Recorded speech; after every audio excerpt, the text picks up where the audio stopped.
Hi friends, welcome to our channel. ఈరోజు notification చాలా మంచి నోటిఫికేషన్. వీడియోని పూర్తిగా ఎండ్ వరకు చూడండి, ఎక్కడ స్కిప్ చేయకుండా. ఈ వీడియోకి అయితే మినిమం 15 lakhs అయితే కోరుకోవడం జరుగుతుంది.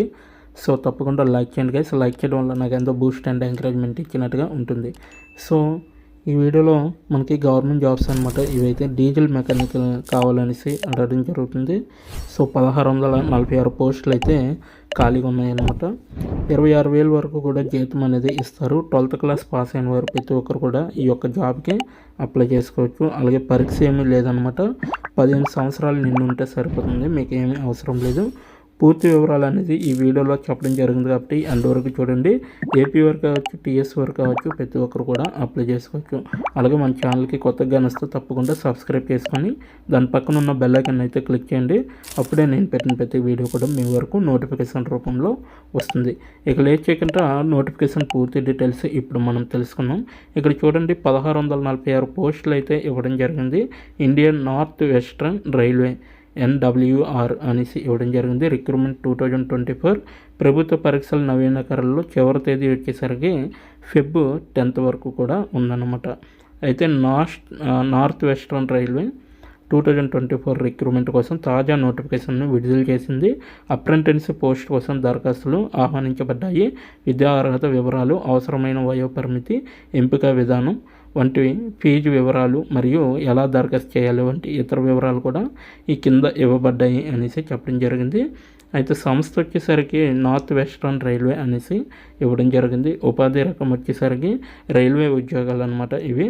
అలాగే ఖాళీల సంఖ్య వచ్చేసరికి 1646 పోస్టులు అయితే తీయడం అనేది జరిగింది. సో జాబ్ స్థానం వచ్చేసరికి అజ్మీరు, జోధపూరు, బికనీరు, జైపూరు, రాజస్థాన్లో ఉంటుందన్నమాట. ఈ యొక్క లొకేషన్స్లో అయితే మనకి జాబ్ అనేది ప్లేస్మెంట్ చేయడం అనేది జరుగుతుంది. ఈ పోస్ట్ పేరు వచ్చేసరికి అప్రెంటిస్గా మాత్రమే మీకు ఇవ్వడం జరుగుతుందన్నమాట. అధికారిక వెబ్సైట్ అనేది నేను కింద డిస్క్రిప్షన్ బాక్స్లో ఇవ్వడం జరిగింది. అక్కడికి వెళ్ళి మీరు డైరెక్ట్గా అప్లై చేసుకోవచ్చు. దరఖాస్తు విధానం వచ్చేసరికి ఆన్లైన్లో మాత్రమే దరఖాస్తు చేసుకోవాల్సి ఉంటుందన్నమాట. చివరి తేదీ వచ్చేసరికి 2వ నెల 10వ తారీఖు 2024 అనేసి క్లియర్గా అయితే మెన్షన్ చేయడం జరిగింది. అలాగే NWR ఖాళీల వివరాలు చూసుకుంటే మనకి ఎలక్ట్రికల్ కోచింగ్కి అయితే 119 పోస్టులు అయితే కేటాయించడం జరిగింది. ఎలక్ట్రికల్ పవర్కి అయితే 30 పోస్టులు అయితే ఇవ్వడం జరిగింది. ఎలక్ట్రికల్ TRDకి అయితే 135 పోస్టులు అయితే కేటాయించడం జరిగింది. కార్పొరేటర్ ఇంగ్లీష్కి అయితే 25 పోస్టులు, పెయింటర్ ఇంగ్లీష్కి అయితే 20 పోస్టులు, మేసన్కి అయితే ఇంగ్లీష్కి 30 పోస్టులు ఇవ్వడం జరిగింది. పైప్ ఫిట్టర్కి అయితే ఇంగ్లీష్కి 20 పోస్టులు ఇవ్వడం జరిగింది. ఫిట్టర్కి అయితే C&W అనేసి ఇవ్వడం జరిగింది. సో 50 పోస్టులు అయితే కేటాయించడం జరిగింది. అలాగే కార్పెంటర్ మ్యాచ్కి అయితే 25 పోస్టులు అయితే కేటాయించడం జరిగింది. డీజిల్ మెకానిక్ అయితే 135 పోస్టులు అయితే ఇవ్వడం జరిగింది. ఫిట్టర్కి అయితే మెకానికల్కి అనమాట 190 పోస్టులు కేటాయించడం జరిగింది. అలాగే పవర్ ఎలక్ట్రిషియన్కి అయితే 69 పోస్టులు అయితే కేటాయించడం జరిగింది. Welder gas and electrical engine అనేసి ఇవ్వడం జరిగింది. అనేసి దీనికైతే 27 పోస్టులు అయితే కేటాయించడం జరిగింది. వెల్డర్ గ్యాస్ అండ్ ఎలక్ట్రికల్ మెక్కి అయితే 3 పోస్టులు అయితే కేటాయించడం జరిగింది. అలాగే మెకానికల్ ఫిట్టర్కి అయితే 274 పోస్టులు అయితే కేటాయించడం జరిగింది. S&Tకి అయితే ఎలక్ట్రానిక్స్ అండ్ మెకానిక్ అనమాట. సో 85 పోస్టులు అయితే కేటాయించడం జరిగింది. ఎలక్ట్రిక్ అండ్ G అనమాట. సో ఎలక్ట్రిక్స్ను 88 పోస్టులు అయితే కేటాయించడం జరిగింది. సో డీజిల్ మెకానికల్కి అయితే మళ్ళీ 25 పోస్టులు అయితే కేటాయించడం జరిగింది.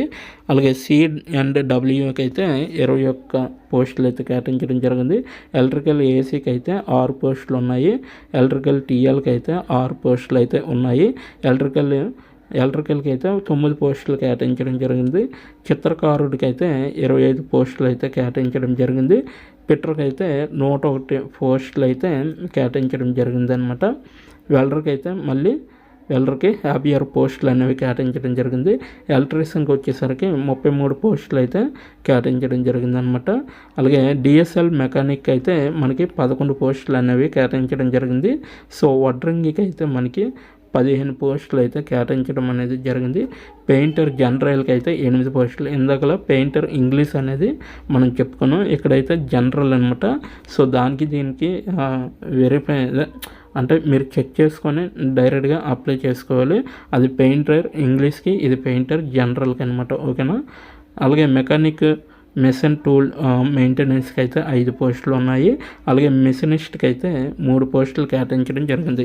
ఇవన్నీ కలిపితే మనకి 1646 పోస్టులు అయితే ఇవ్వడం జరిగింది. అయితే అర్హత షరతుల వివరాలు వచ్చేసరికి మనకి అభ్యర్థులు గుర్తింపు పొందిన బోర్డు నుండి ఐటీఐ లేదా తస్మానం ఉత్తీర్ణులై ఉండాలన్నమాట. ఐటీఐ చేసిన వారు ఈ యొక్క జాబ్కి అనేది అప్లై చేసుకోవచ్చని వీళ్ళైతే క్లియర్గా చెప్పడం జరుగుతుంది.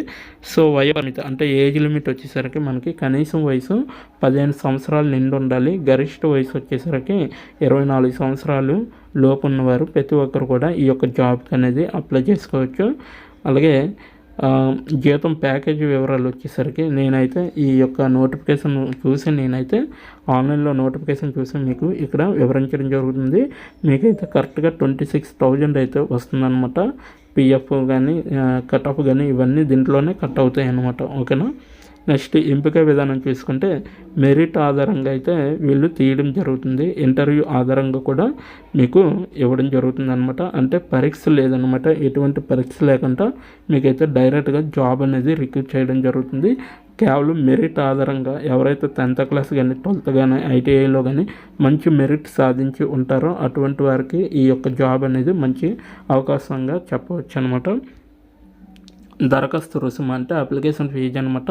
మిగతా అభ్యర్థులందరికీ 100 రూపాయలు ఉంటుంది.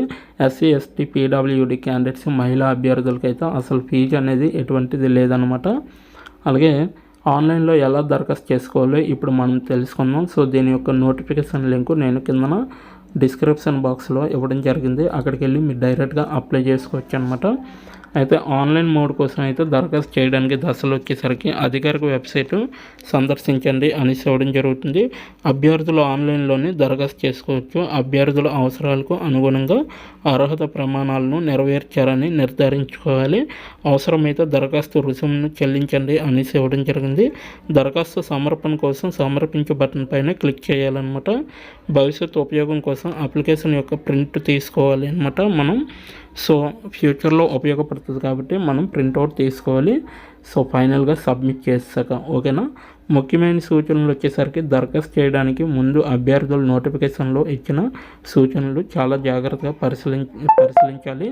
అలాగే విద్యార్థి సర్టిఫికెట్లు ఏవైతే అర్హత సర్టిఫికెట్లు ఉంటాయో అవి అంటే జెరాక్స్లు తీసుకొని మీ యొక్క ఈమెయిల్కి కనెక్ట్ చేసి ఉంచుకోవాలన్నమాట. అంటే పీడిఎఫ్ రూపంలో.